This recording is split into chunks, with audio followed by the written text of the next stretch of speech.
This episode is brought to you by Whitaker Garage Doors, your one-stop shop for all things garage doors, proudly based in Peekskill, New York. Your home is a direct reflection of your personal style, and let's face it, your garage doors are the first thing people see when they pull up your driveway. Whether you're looking for the timeless charm of a classic carriage house door or the clean, sleek look of a basic wood finish, Whitaker Garage Doors offers traditional options for every taste and budget. I can personally vouch for their incredible service. When I had my own garage doors done, I was blown away by their timeliness, professionalism, and overall respect for their clients. Jonathan, Cassara, and their entire team are top-notch, and they really go the extra mile to ensure you're happy with the final result. So if you're in the market for a new garage door or need some repairs, give them a call or find them on Instagram at Whitaker_doors. Don't forget to tell them you're a friend of Dave's over at the No Snooze podcast. Whitaker Doors. You won't regret it. Now, back to the epi. Adversity? Bring it. The struggle? I welcome it. Snooze on life? Never that. I am Dave Regina, and this is the No Snooze podcast. Come on.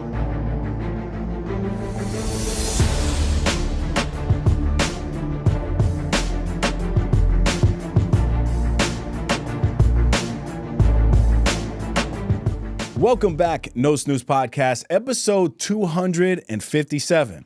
As always, I'm in the booth, baby, with my brother, Claudio the Voice Valenzuela, and I am Dave the Body Regina. We are back, CV. I think we said it last time, my brother, but it's brick. It's even colder than last time, bro. It's brick and it's snowy. Wait, what? And shout out to the Department of Public Works in Stamford for not plowing the sidewalks out here. So your boy was stepping in knee-deep stuff in my leather Chelsea boots. Not a fun time, man. But wow, what an incredible amount of snow that fell. I got one of my apps, dude. It said 27 inches. Wet by you? Yeah, That's a lot. That's dude, a lot. I mean, Callie was gone. You couldn't even see Yeah, her. She no. took a step and it disappeared. I think we got 12 or 14, 12 and 14, somewhere in there. A foot of anything is a lot. It's a lot, man. And just cleaning is impossible. Oh. And then the worst part is that everyone's cleaning and all the streets are also they're trying to clean them. So there's just snow everywhere. And it's just impossible. And this snow was awful because it snowed, which was fluffy in the very beginning. I don't know if you went out. Oh, I did 3 times. Right, me too. Yeah. So, but as it got to the next day and it started sleeting a little bit, at least where I am. Did it sleet by you or no? Not really sleet. It was just pure snow. It was snow, yeah. So here it changed over to sleet, and basically there was a coating of just hard snow. Plus the snow got wet, and so I shoveled the day that it was snow. I shoveled 2 times, and then I shoveled the next day another 2 times. And the very first one, it was super easy. The snow was fluffy, and it wasn't a lot. At that point, I think I went out and there was 4 inches, and you just push it right off. By the night, after it sleeted, I think I was out there midnight, shoveling, because I didn't want it to accumulate even more. Yep. My man, it was so heavy. Just weight on the snow, and it was so much more snow. Yeah, it was crazy. I had another 8 inches in there. Oh. It was terrible. It was wild. I went out every 4 inches, and I did it 3 times on day 1, and then I did it twice on day 2. And then I happened to be, because that was a Monday, right? Yeah. So I'm listening to our podcast episode, and we're talking about service, right? Mm-hmm. Tell me how I get inside, I change, I shower. And I'm looking at my neighbor, so I'm a little competitive too. I'm out there at 6:30 in the morning looking around yeah, I'm number 1, baby. I'm the first one outside, So I get mine nice and clean to the blacktop, throw some salt down, bang. Yeah. And I look across the street and I see my neighbor, he's buried in. I mean, and then the plow comes through and that's the hardest part. I see my other neighbor who has 3 young children. Shout out to you, Vin. He lives on the end of my block. He comes over to Manny's house and he starts digging Manny out. And Manny's not even outside. And I said to Katie, I don't want to go outside and help Vin. My back was hurting me.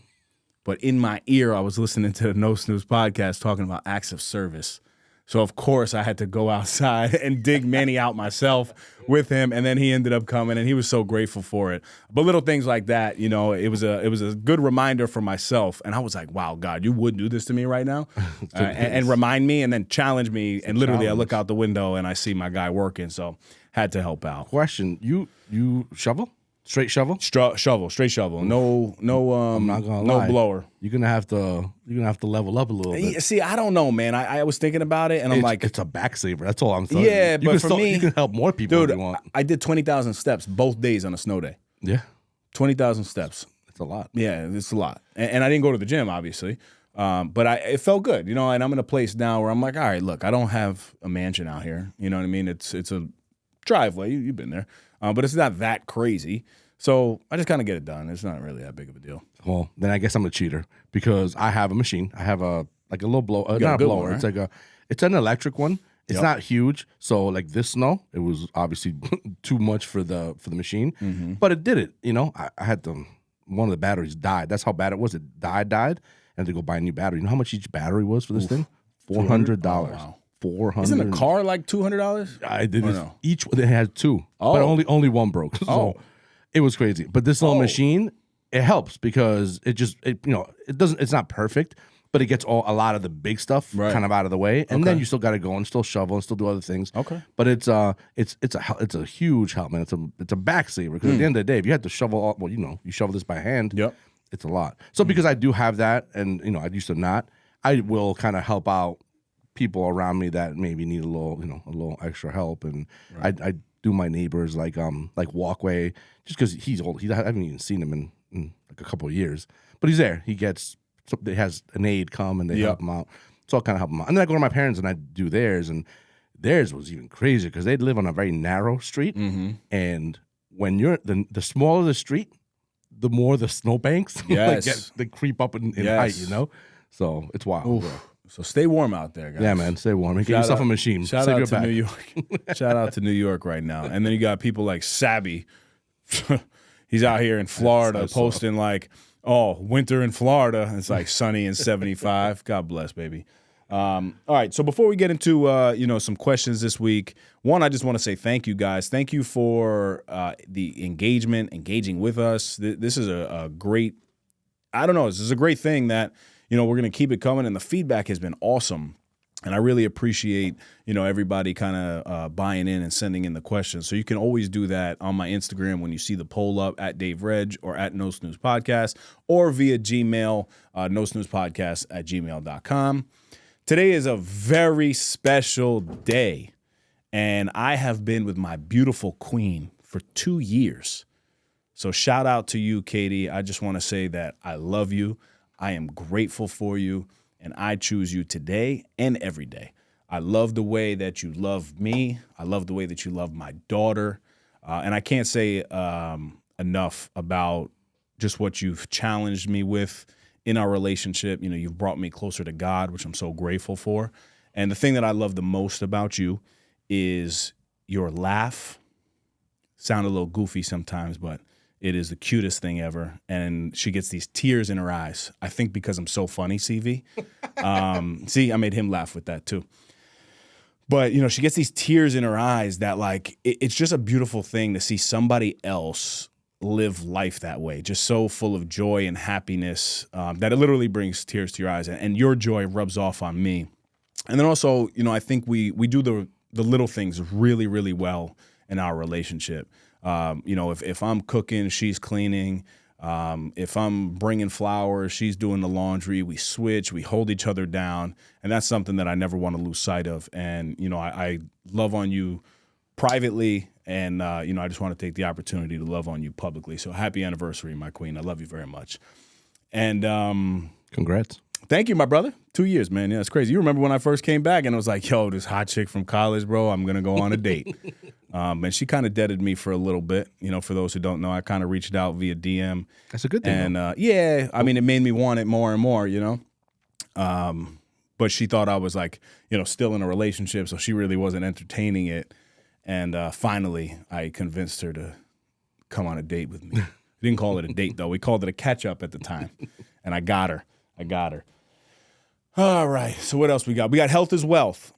April 25th, 2026, Westchester County's first and largest wellness expo. And the best way to think about this is everything health and wellness under one roof.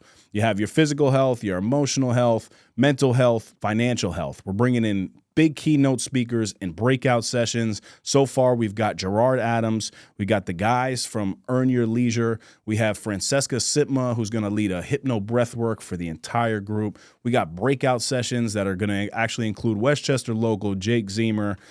Kenny Santucci is going to be in the building.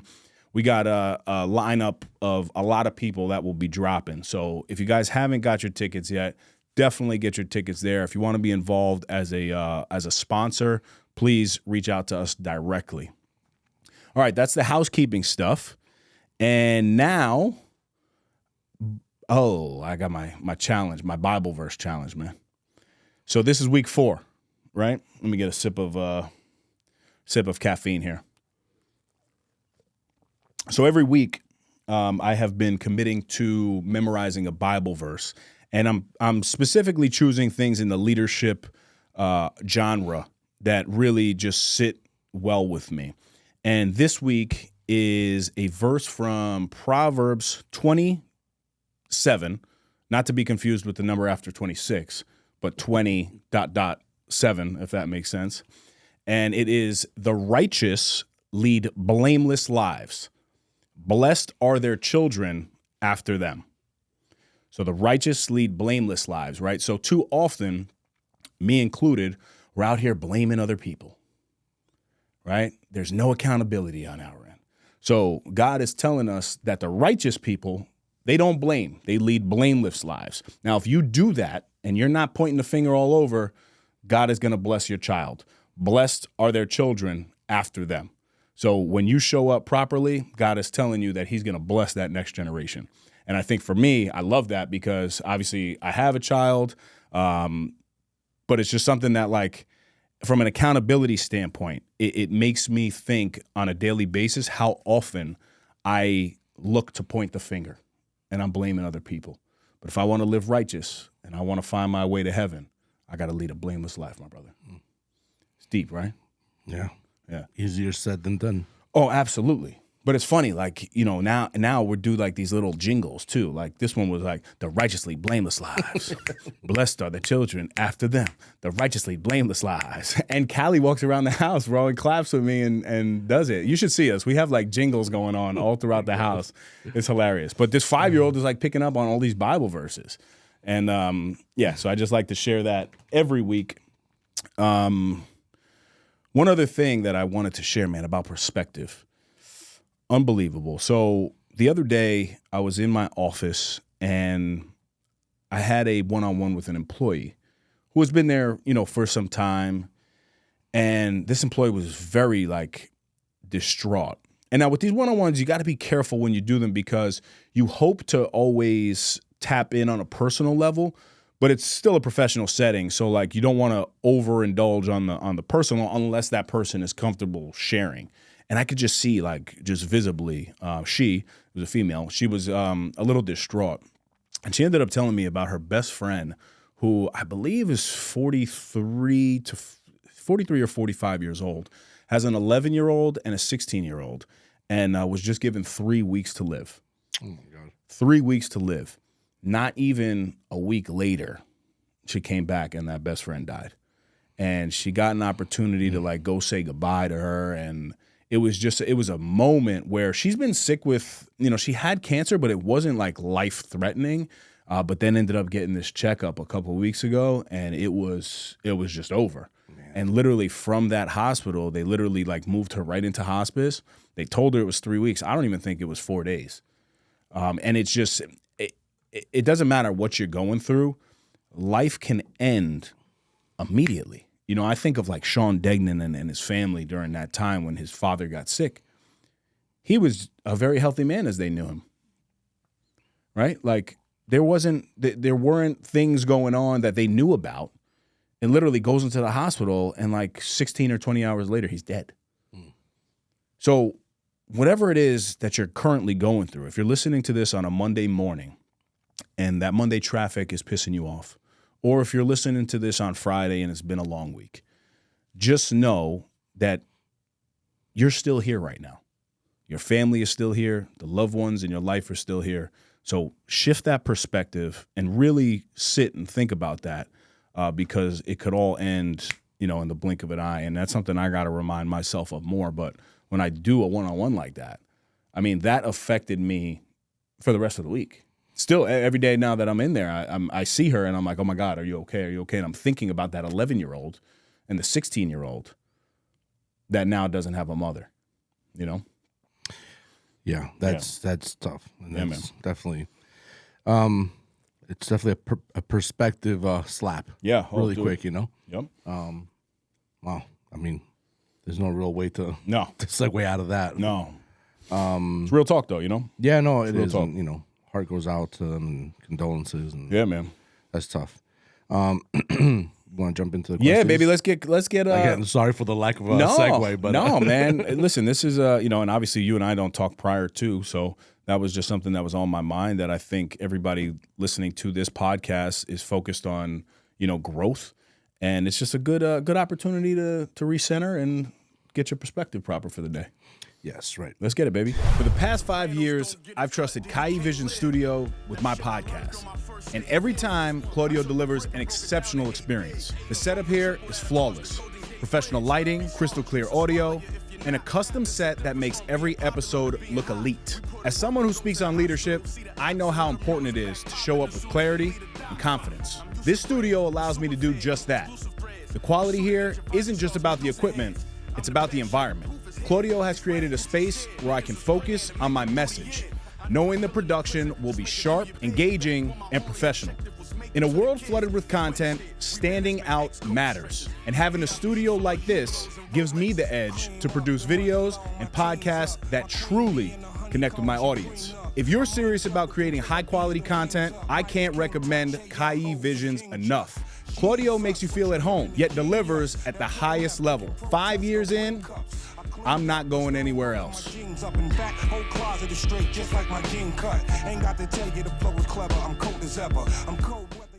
All right, so here's the first question, and it is, ironically, a staff question.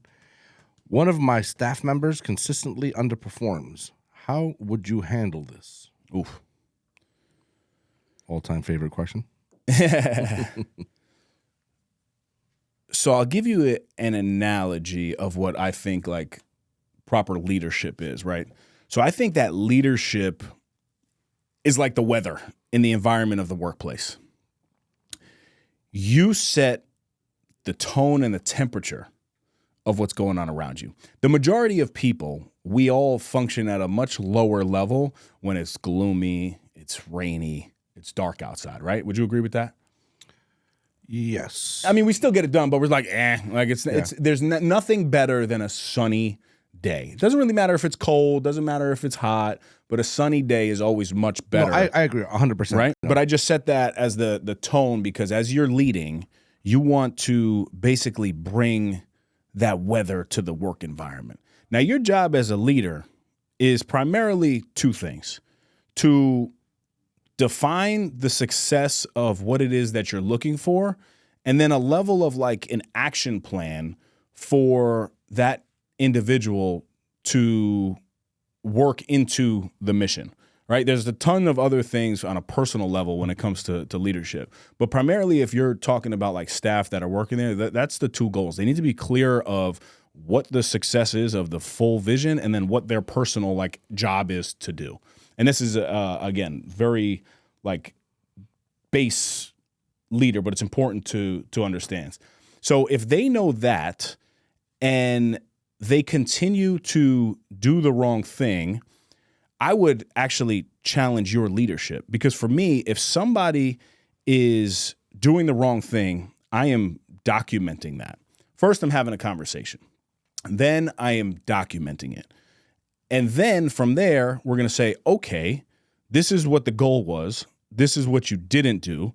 And this is an action plan to help you do a little bit better. Now, if they consistently aren't doing that, I think you got a bigger problem there because now it's either the skill set of the individual that needs work or the training in your organization that is not up to par. the protocols that you have in place as a leader need to be very clear, because people will continue to push the boundaries if there is no consequence for their actions. And that is something that I learned in leadership really early on. So now when somebody does screw up, again, the first thing is a conversation, and you always want to come at it with the thought process of like, hey, look, is everything okay? That's always the first thing I ask. Is everything okay? This behavior is not like you, but it's also my job to address that behavior. No, everything is good. Like, okay, my bad. I'm sorry. Cool. No problem. I give you that chance. Now, the next time I'm having the same exact conversation, I'm referencing, and this is where you always want to keep your employee logs and files. I'm referencing the conversation that we had 6 weeks ago about the same thing. I checked on you. You actually said that there was nothing going on. You said you were going to do better, and it happened again. What's the problem? Oh, well, it wasn't really clear. No. It was clear. So now I'm going to document this, and this is going to be basically in your file, but I'm not going to move forward with any level of like true consequences. There's going to be no suspension. There's going to be no loss of pay on that one. That's the second one. But now you know that I'm giving you a copy of this, and now it's documented, because now I'm re-referencing time number 1 and now time number 2. Now, the third time, this is very important. And this is where you need to crack the whip, smash the hammer, do whatever you got to do. Because the third time that I'm addressing you with the same thing, now there's got to be consequences. And for me, this is a very standard thing is time, leave requests, and policy and procedure. I struggle a lot with employees because we, for some reason, want to act like we don't know the policy and procedure. So what I'm talking on is exactly what I do. Now, I have employees that have been at this place well beyond me, 20, 30 years. But you better believe after the third time, when we're still having the same conversation, you're not getting paid if you're not following the policy and procedure. Now, in local government, it's a lot harder to fire somebody, but you can apply a level of suspension without pay. And as long as I'm documenting things and getting it to their union, I'm still protected. So whatever industry you're in, you need to make sure that you know the skill set of your employees, you know the training protocols that are in place to make your employees a little bit better. And if you have all those, then make sure that your protocols are in place when it is time for an evaluation process, and address the issues, man. I feel like too often as leaders, for whatever reason, we like to avoid addressing issues. If you don't address those issues, employees are going to continue to walk on you whenever they want. Okay. You got a lot of thoughts there, man? Yeah. Choosing to hold back, or? Yeah. Yeah. Okay. Yeah. I'll give you a question. Give you a question. So you keep talking. How do you approach that example or this whole question if that same employee makes not the same mistake or not the same violation, but just different violations? So I'll give you just a random example. So the first violation was they chose to not follow a deadline that you gave them. So you had the conversation, blah, blah, blah, like you said, whatever. The next time that person gets on your radar is for a completely... It's not for that. It's for now they're missing their time, or it's a completely different... So you have so maybe you've spoke to them 3 times in 1 month, but all those times have been very completely different things. How do you then navigate? Because it's 3 times, right? But it's clearly 3 very different times. So does each one of those categories like start at 1 and move on? So I mean, unfortunately, each thing does have its own little bracket. But if you are able to identify a pattern, right? This is something that I'm kind of familiar with. You have to identify these patterns. And now if there's a pattern of like job negligence, now that's something that needs to be brought to the attention of another superior. So I have certain individuals that I do not feel comfortable supervising on a just one-on-one basis. Just because of the relationships that have been formed over the years, they may feel as though I'm biased or, I'm coming for them. It doesn't happen often, but it has happened before. In that circumstance, I bring it to my higher up to say, hey, look, this is what I have. And now I need you to kind of step in and either support me or not. And if I'm wrong, tell me I'm wrong. But I think in that scenario, you would want to bring in an additional supervisor that can see see the perspective from a non-biased approach. So, if some, again, I don't want to make this very specific at all. I want it to be very like broad.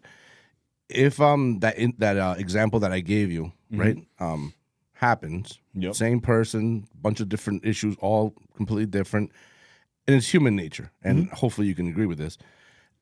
Not in the formal professional way, but for you personally, you must get annoyed. I mean, who wouldn't get annoyed that it's like, oh, again, I got to speak to this person again over blah, blah, blah. How do you deal with that feeling internally so that it doesn't come out in whatever conversation you are going to have with that staff, or just in general, so it doesn't come out? Yeah. So I have one statement that I continuously say in my head, and it is, you don't pay my bills. Now, when I remind myself of that, and I have an employee like that, it's unfortunate, but I'm very transparent about that. And I'm like, look, that's your job. This is my job. You don't pay my bills, and if you continue to test the waters with me, I'm going to do my job. You don't have to like it. But now, because we've set this standard of our relationship, everything moving forward needs to be documented. I want to limit in-person interaction, and I want everything on a paper trail via email, because that way I'm going to, treat you with the utmost respect, because it's it's accountability thing too, right? Like, I'm holding you accountable to put everything in writing, but now it forces me to respond in a positive way that I'm not offending anybody else. You know what I mean? So I think that's important. The only thing that gets a little dicey there is when you are in the same office and stuff like that, and you're constantly seeing, these individuals. But again, I would never change up the behaviors. So every time I see you, I'm saying good morning. I'm letting you know what it is, though. So unfortunately, I have tried to supervise you in this way. I have been unsuccessful and ineffective, and I respect that. I'm not going to treat you any differently than anybody else, but this is now the way that we have to move, right? So when I see you, I'm going to say good morning, and I'm going to talk to you. But anything when it comes to the business is going to have to be on a paper trail via email. Well, we could go on forever on this, so we're going to move on to the next question, unless there's anything else you want to add. No, I'm good. Okay. Next question. What has posting consistent content done for your image? Great question. Let's go. Yeah, that is a great question. So it's done a lot of things. You know what's funny, man? I'm going to actually throw up a post this week or next week about like overnight success, right? And how a lot of people, and we've discussed this, a lot of people think, that, take us, for example. You hear this podcast episode, you see 70,000 followers on Instagram, you see a couple clips going viral, you see the county center, you see all the good things, you see Action Cultivates Excellence, all the good things. But what happens when I take a screenshot and I show you that I started my Instagram account on December 26th of 2011? Think about how many years we've been, doing content and putting messaging out. So, the first thing is, I think whatever overnight success you're thinking about, it's not an overnight success. It's somebody who is behind the scenes, and I'm guilty of this too. I was always like, damn, man, how'd these guys get this? How the hell they do this? But the reality is they were working and trying to figure out kind of their style of messaging. I have said before, and I'll say it again, I think content is more important in 2026 than ever before. I happen to be blessed because I produce long-form content with this podcast, with Claudio Valenzuela of Kai Visions. We've been in this booth for 6+ years now. And this podcast has been the launching pad for everything else that you're seeing. Now, you've been sitting on your idea of starting that podcast, when meanwhile, this is now year 6. And I would say around like year 4 is when things like really started to kind of gain traction, right? But you're still sitting on that idea instead of getting in the booth and starting to record. Right. So I think long form content has really propelled us forward in terms of establishing. People need to see you, and you could be the best in the world at what you do, but if nobody else is seeing it, it doesn't matter. I also think short form content is critical. Right. I happen to be blessed. I have Mike Press, who is basically a creative director who comes to events with me and records content and helps me, pump my message on Instagram. But if you don't have that, that doesn't matter. You have one of these, right? Phones are the best thing that you can possibly do. So if you don't have access to the podcast studio, if you don't have access to a creative director, can you put consistent content out, right? And the key word there was consistent. What has consistent content done for your image? I think consistency is the power of all things, because people could think your message is stupid, but if you're consistently putting it out, you're going to start to build a community of people who find themselves in the same ballpark and arena as you. And that's how you begin to build the community. For us, it was that stupid post in the morning, me drinking my water, looking into the camera saying, no snooze, baby, come on. No snooze, baby, come on. And then everybody who was, up and attacking their day by 5 a.m. was reposting that hashtag no snooze. So content for me, I don't think I exist. Well, I exist on a physical level. But in terms of like social media and any of the business endeavors, I don't take that lightly. I don't exist if you're not around. And now recently in the past year, I don't get to the next level if Mike's not around. Right. So I think for you, the listener, you need to make sure that you have a clear message. And even if you don't have a clear message, go back to the last episode or the episode before where we talked about personal branding and those 3 or 4 steps that you can do to kind of pull your message out.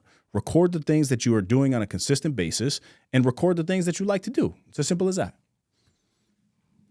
Well said. I guess there's one more C I want to add into this. Yeah. And Claudio? Ooh, yes. Credibility. Oh. So the reason I just thought, as you were talking, I'm like, everything you say, I'm not going to say anything else because everything you're saying is spot on. And then it dawned on me, there's a very big difference in something that you personally have done and a lot of people, especially when you're starting. And this is not a knock on anybody, because in order to get to where you are today, you had to spend 6 years of accumulating content and just putting stuff out there and eventually getting to the point where you are today. But it's that C that's the most important. It's credibility. No matter what you do, nobody can say that you haven't been at this for at the very least 6+ years. You've been consistently putting out a product over year after year. Whether it was good or not good, that's subjective. That's people's opinions. It doesn't even matter. But there's credibility because you have that track record that if you're a first year, if you are a day one podcaster, there is no credibility. You just started. Right. After the first year, you still just started. Yep. And and you just said it took 4 years before you could look back and be like, hey, this is who we are. Now we're going to start kind of moving the needle in that direction. And it's only because after 4 years of grinding, after 4 years of consistently putting out this content, you're credible. There's proof in the pudding. You always say that. It's proof in the pudding. So, 6 years later, the credibility just speaks for itself. You don't even need to do anything else. So that's the other C that I want to do. No, dude, I love that. And that's the piece that actually might spark something completely different in my brain right now. Credibility is hard, right? Like that's the thing that I think you as a creator challenge the most in yourself. Although I know I'm a confident guy and I deserve to be here and I deserve to be on any stage that I'm going to impact and influence any audience in the world, there's still that little piece of me that asks the question, am I really that guy? Am I supposed to be here? Am I supposed to be pitching this message? Am I supposed to be telling people how to be leaders of their lives when I've made the mistakes that I've made in my life? You know what I mean? So there's that piece that I think the way to combat that is consistency. Because the more that you doubt and the more that you do, that doubt slowly starts to creep down and then the confidence slowly starts to rise. It's not that it's not there anymore, but it starts to go like this. And that's what happens to me now. Like I still have that level of doubt, but I just know I'm going to get it. And I'm going and I'm moving forward. And you know what? I'm going to be called a clown, a simp, a boy. I'm telling you. That last post, dude, I mean, that was a perfect example, right? I have all these professional videos. I got this guy behind the camera when we post podcasts. I got Mike behind the camera when I'm posting stuff on Instagram. I post one thing with a blurry lens that my girl made fun of me for. She's like, you need a new phone because that looks blurry. Meanwhile, this thing goes viral. And I was just at the gas station talking about like, yo, fellas, like, gas your queen's car because if you don't do it, somebody else will. And the behind the scenes thought process of that was very real. I wasn't coming at any dude. I was actually thinking of myself and thinking about all the previous relationships that I've had that I did not take the opportunity to do those little small things. But I wasn't going to go on the camera and explain that part. People can interpret it how they want. And people who know me, they already know that side of the story. But people came on Instagram going crazy in these comments. You know, so there's still that level of when you're putting stuff out there, you're giving yourself an opportunity to be what's the word I'm looking for, CV? I don't know, to be you're vulnerable in a way that like people are able to attack you. Because I'm putting so much content out, it gives them an opportunity to highlight, okay, I could put out 50 messages, but they're going to find one that's negative. So the more that you put out, the more people are going to attack you. You know what I mean? Yeah, and it's funny. I was saying to Katie yesterday, I said, wow, we've been together 2 years. How many videos have I posted in 2 years? This is good for you too. How many videos have I posted in 2 years? She's like, Dave, you post every day. It's like crazy. I've had 2 viral posts in 2 years. Oh, well, that one was before. Yeah, we went viral. We did, I think it was, 90 million views on Cabby Lane's Instagram when I popped the egg and it shot into the camera. That one was crazy. But so since then, there was no level of virality. Is that a word? Yeah. Virality? Virality is. So in 2 years of me being already above most when it came to the consistency game of content, I have still only hit like 2 viral posts. That's crazy to think about. Yeah. Right? And I'm not even talking that viral. I'm talking about like 200,000, 250,000. But what's coming in now is I got 2,500 followers off of one post, 1,500 followers off. So that's what I'm calling viral. The message is going out and people are actually biting. The egg did nothing for me. People just laughed at it. Nobody was like, I'm going to follow this dude because there was no level of message. There was nothing. Yeah. So yeah, that's that. A good point though on the credibility. Shout out to Boundless Nutrition, because if you're serious about your health, your performance, and your lifestyle, this place is a game changer. Boundless Nutrition is a hub for people who refuse to live average. We're talking ready-to-go healthy meals for busy professionals, sports performance supplements, vitamins you can trust, training gear, and the best protein shake bar around. So whether you're chasing strength, fat loss, endurance, or just trying to feel better day to day, they've got you covered. And let me say this, Amanda and the entire Boundless team are incredible, knowledgeable, welcoming, and genuinely invested in helping you win. If you're in Westchester County, New York, stop by 54 Washington Avenue in Pleasantville and experience it for yourself. You can tell them you're a friend of Dave's and find them on Instagram at Boundless Nutrition NY. Because at the end of the day, change your lifestyle, change your life. Now, back to the epic. Okay, next question. Yep. What are leadership red flags for you? Oh, there's a couple. Leadership red flags. I cannot stand people who love power in leadership, but they don't take the time to empower other people. I can't stand that. I also can't stand people in leadership that want to lead others but can't lead their own home. Oof. That's See that often. That was me. That's interesting. That was me. But how would you know? I mean, you know you. So I'm talking about those two things is a direct reflection of how I used to be. So you're just speaking just about you. Yes. Because how would you know that a leader doesn't lead their home? How what? How would you know that another leader isn't It's not about knowing, but to me, I think false leadership. Yeah, I was using me. Like, I was putting something out, but meanwhile, like I'm binge drinking behind the scenes. I'm doing all these bad things, but I'm trying to post, this consistency. And then my life came crashing down. So I think you will always find out who a bad leader is by that eventual breakdown. And then also,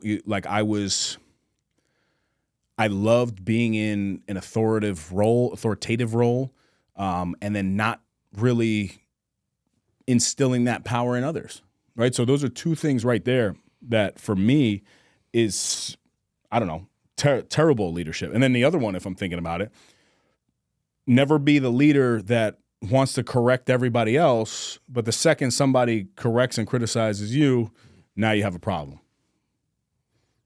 Right? So I think the best way for me to answer that question is identifying the poor leadership qualities that I used to have, that I'm sure people listening to this, if they're looking at the leaders in their lives who they don't like and appreciate, they're probably hitting one of those 3 red flags.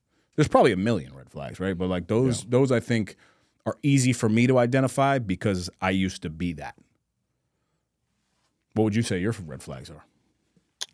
I mean, I can think of a lot, but I think one that resonates with me the most, and is and this is probably the most common, but there's people will talk about this being common, and then you'll see how uncommon it is for those people that talk about it to actually do it, and that is leading by example. And to me, that is a strong one because it's very easy to tell others, people who you're leading, that there's no job that you wouldn't give that you wouldn't do. Cool. When was the last time you did it? Do you do it? Do you actively do it?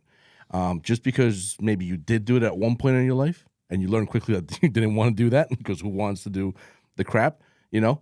But why are you not doing it today? And I'm not saying regularly, because obviously as you kind of scale up in your positions and your leadership, you're not going to be the guy, you know, picking up the garbage or sweeping or whatever. But there's nothing that should stop you from every now and then to help out your team doing those things. Even if you're looking right, if your dress pants are this or your shoes are that, and it's uncomfortable and it sucks, and you're probably almost like, that's very beneath me, and it's normal, because I think as your leadership roles kind of grow, you can get to positions where like that is not your job. It's not even remotely your job, but it shouldn't stop you from helping somebody, especially a part of your team member, to do the dirty work from time to time, so that it reminds them that you are true to your word, not just talking it, but actually from time to time doing it. That would be kind of I love that, and you do that well. You know, any role that I've seen you in, you've always led from the front. That's the one that resonates the most with me, probably because that's how I feel about it. You know, So.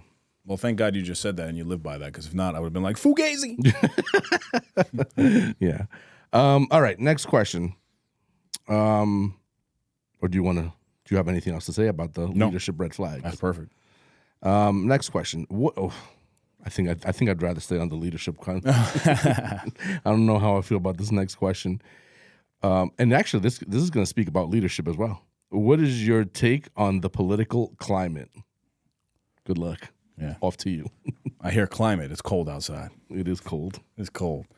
Yeah, I mean, listen, without getting too into my political stance, I'm pretty sure most people know where I sit. And honestly, people can call it confusing, but I kind of sit in the middle.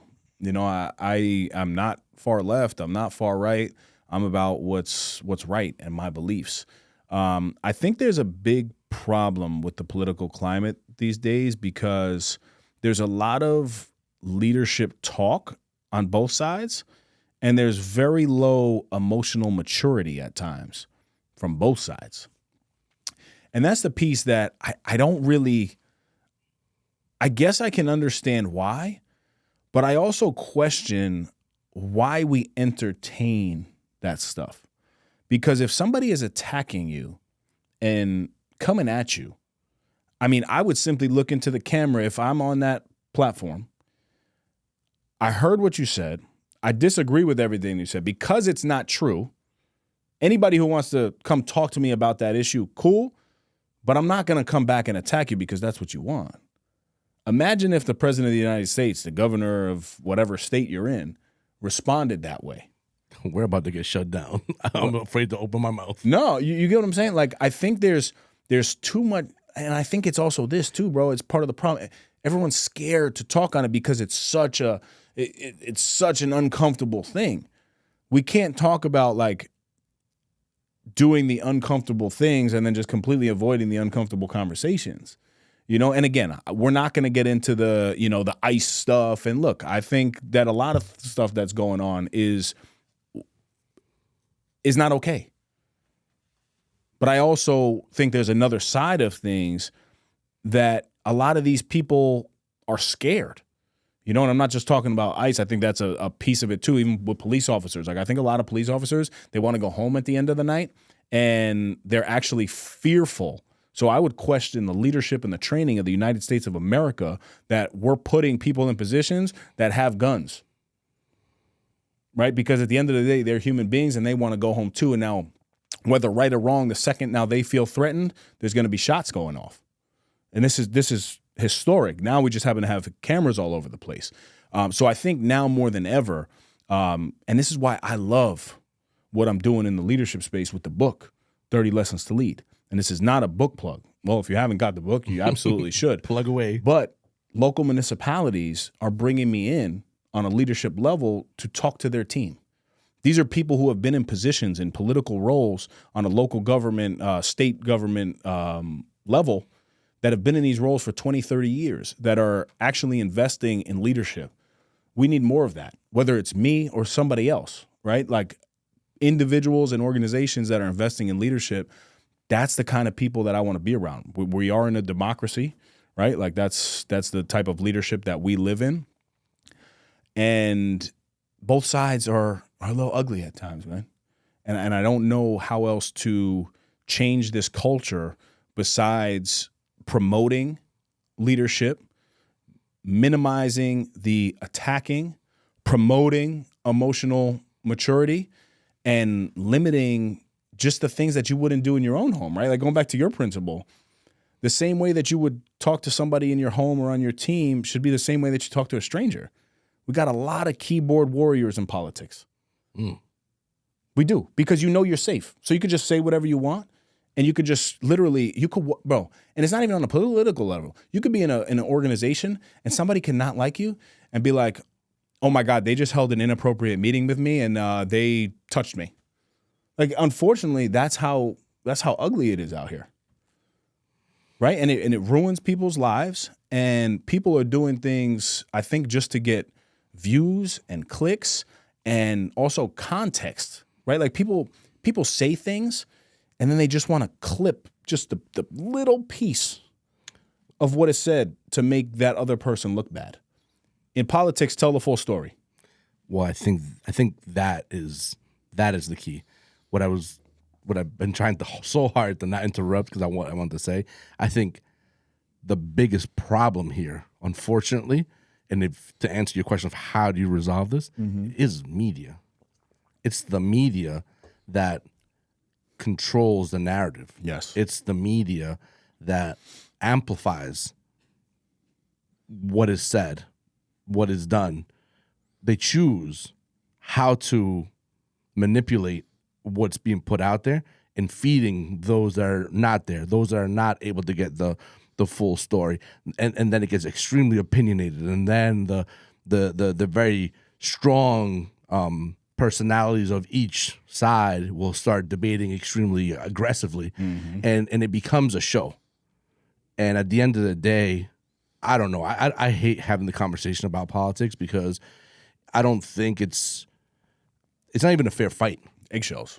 Yeah, That's just what it is. Yeah, it's not a fair fight because it's a huge conglomerate that is making sure that the news that we receive are being put in front of us, and it's not always the truth, and it's not always right Depends or wrong. on which. What's crazy is you can listen to one news. It's by section, networks. and Yeah. of course. Yeah. One network has one message, and one network has the other. Why can't we just tell the truth? Right. Like, I don't understand. But I think why in general, you politics can't, is about that, though. right? But why can't you just tell both sides and then allow people to choose? You could be persuasive in your message, right? Like, I want to be persuasive about not snoozing on your life, waking up, attack everything that you do.